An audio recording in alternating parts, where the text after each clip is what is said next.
In this video, I'll show you exactly how I made this flower. I'm currently in the future, so let's rewind back to the beginning. Hey guys, my name is Robert Shane, and on this channel, I do tutorials and how-to videos. So if that's something you're interested in, consider subscribing to my channel. I don't want to waste any more of your time, so let's get into it. I'll start this off by deleting the default light and the default cube. Since we won't be needing those, I will rename this collection to flower. And I will move the camera into the scene collection. Now the first thing I'm going to make is what I call the flower disc. If you look at a real flower, the petals don't come from a singularity. They come from a point on some disc. I'm not a flowerist. Botanist. So I don't know what the thing is called. I just know they come from some point, and we're going to build that disc first. So let's do that. I will start by adding a new grease pencil object. I will rename it to flower disc. Then I'll go into top view and switch mode over to draw. I'll disable both the pin pressures for the radius and the strength, and I'll set the strength to 1. Then I'll add a new material and call this flower disc as well. And I'll set the fill to be a sky blue, like a dark sky blue. Then I'll come over here to the tools and grab circle. And when you try to draw something in Blender 2.93, you'll get this new error that says no available frame for creating stroke. To solve this, you need to enable auto keying. This will allow you to draw. The only thing you need to be careful about is that if you keep it on and you have another object in your scene and you go to move it, it'll key every time you try to move it. So make sure after you finish drawing something that you turn it off. Okay, so I'm going to zoom in a little bit and I'll hold down Shift while I draw the circle. It doesn't have to be perfectly centered just yet. We'll get that later. I'm also not going to worry too much about the scale. If you were building an object that you want to share and let other people use, it would be important to make sure that it's to scale. So when somebody imports a flower next to a human model, it's not the size of a skyscraper, for example. And with that drawn, I'm going to disable auto keying. And next I'll go into sculpt mode, and I'm just going to push around some of these points so it doesn't look so perfect. So give me a moment while I take care of that. You can press F on your keyboard and then move your mouse around to make the influence bigger.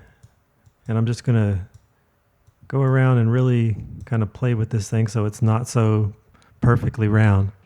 Next I'll go back into object mode. Now to get it to the center of the origin, what I'll do is go to Object, Set Origin, and then set Origin to Geometry.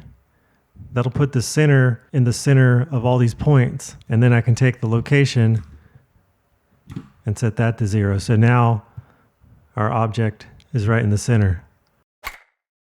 Now it's time to make the flower petals. To do that, I'm going to make an object that's going to help guide us so we don't make it too narrow or too wide. You'll see what I mean here in a minute. To do that, I'm going to add a cylinder. And I'm going to set the number of vertices on the cylinder to be the number of flower petals I want. For this example, I'm just going to do 5. Another thing you want to do is make sure that the cap fill type is set to triangle fan. Some people aren't aware of this, but you notice how I've clicked off of that and the little menu is gone. Some people think that once it's gone forever, but actually if you press F9 before you do anything else, you'll be able to get this menu back. But if I were to do something like move an object and then press F9, you see you get the move tool and not the menu for the cylinder. So just make sure you have your settings right. Okay, with that out the way, I'm going to go into edit mode by pressing tab and then press 3 so I can grab faces.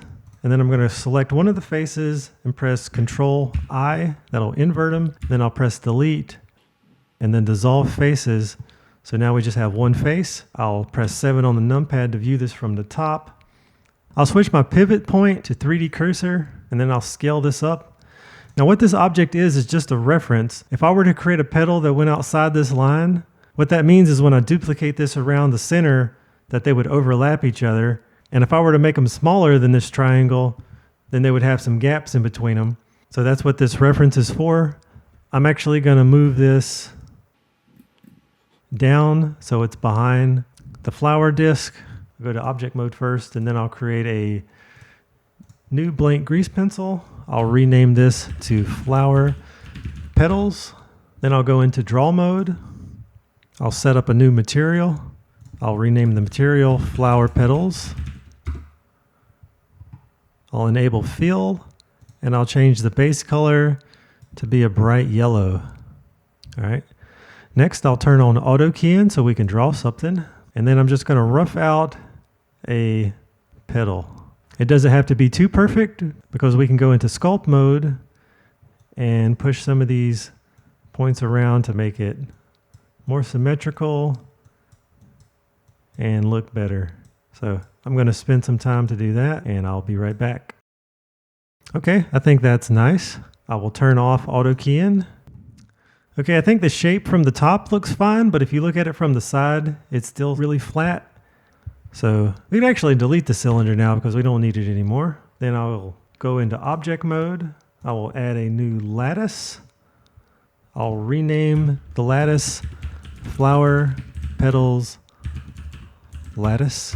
So now I'm going to position this lattice over top of the petal as close as I can get. It doesn't have to be too perfect. In other 3D applications, this is an automatic process, but in Blender, you still have to do it manually. Okay, so once I have it like that, I'm going to go down to the lattice properties, and I'm going to set the U to 3 and the V to 3. Then I'll select the grease pencil object. I'll go to its modifiers, and I'll add a lattice modifier. And for the object, I'll select the flower petals lattice we just created. Then I'll select the lattice.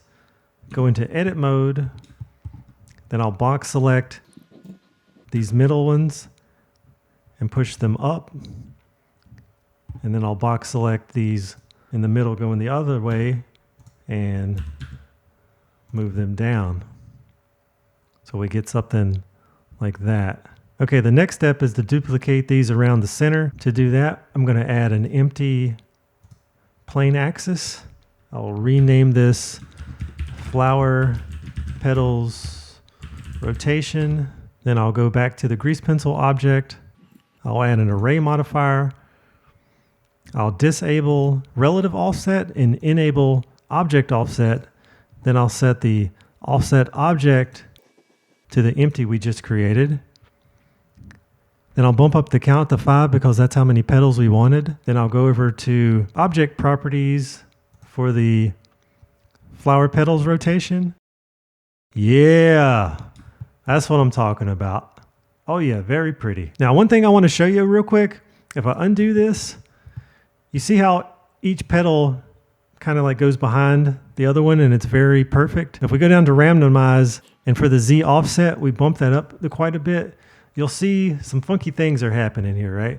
For example, this petal is below this one, right? So when we rotate it, this one right here should appear on top of it. We can still see it. So basically the order is not right. And in order to get that order right, go down here to the little squiggly tab and then scroll down, and under stroke, you're going to switch 2D layers to 3D location, and that will make it look right. All right, let's go back to the rotation and get the rotation right. Blender can do math inside of these text fields. So if you enter a math expression, it'll evaluate it for you. So what you want to do for the rotation, it's going to be 360 divided by the number of petals you have. So /5. And then when we press enter, we get 72 degrees. All right, now I'm going to go back and adjust these randomized values so they're more reasonable. Okay, with that out the way, I'm going to move the flower disc down just a little bit because that randomization caused it not to be quite right. Okay, just as long as it's behind the petals is fine. Now, when you were duplicating it around, you might run into an issue where they're not over top of each other when you go to rotate it. And to solve that, you need to make sure that the grease pencil object is at the center, as well as the empty should also be at the center. They both need to be at the same exact place or they're going to move in one of the axes. So to do that, you would first make sure that your 3D cursor is at 0. So you would go over to view in the end panel and set these all to 0. And then you would go to object, set origin to 3D cursor, and then it should work. I can almost guarantee you I'm going to have to do it later on in this tutorial. With that out of the way, I'm going to go ahead and make some leaves around it. If you look at the flower references I have, you'll notice some flowers have like these green leaves that come out the back of them. Like those are kind of small. I'm going to make mine kind of big so you can really see them. So I'm going to do that real quick, and then I'll be back and we can finish up.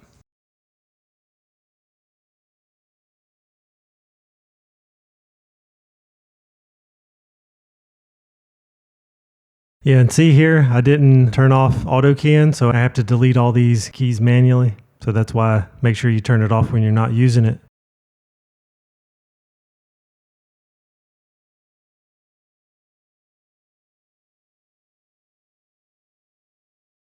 Okay, so I was playing around with this, trying to make a leaf that goes behind this, and I ran into this problem where every time I made a new one that it got bigger and bigger, and the reason for that, I had modified the scale. So make sure that you apply all your scales before you do it.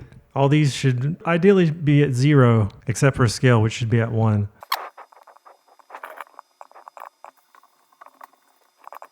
When you're done, you should have something that looks like this. In the next video, we'll look at making the stem as well as animating and rendering. So click the video you see on screen and to follow me to the next video. If you like what I'm doing, please consider subscribing to my channel. Like and share this video, that would be awesome. Thank you so much for watching, and I'll see you in the next one.